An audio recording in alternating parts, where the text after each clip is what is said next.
उमेदवारी रद्द करावा काय नेमकं जबाब आहे हे आपण त्यांना विचारा.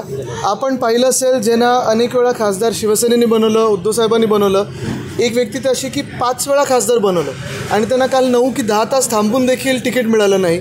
दुसरे आहेत दुसऱ्या एका मतदारसंघाचे, तिथे देखील तिकीट मिळालं नाही. अजून 2-3 आहेत ज्यांची तिकीटं कापली जाणार आहेत. मग नक्की त्यांच्यासोबत जाऊन मिळवलं तरी काय? जी गद्दारी करायची होती पक्षासोबत, उद्धव साहेबांच्या पाठीत जो खंजीर खुपसायचा होता तो त्यांनी खुपसला. महाराष्ट्रासोबत बेईमानी केली या लोकांनी. आणि आपण आता पाहत आहे की ज्यांनी त्यावेळी सांगितलं होतं की एक जरी उमेदवार पडला तरी राजीनामा देईन, त्यांना तिकीट पण आता देऊ शकत नाही आहेत. हे हाल आता मिंदी गटाचे झालेले आहेत. मला वाटतं पुढचे जे 40 गद्दार आहेत त्यांनी विचार करावा की आता विधानसभेत नक्की काय होणार. कारण आता दिसायला लागलं की विकेट एक अशी पडत आहे.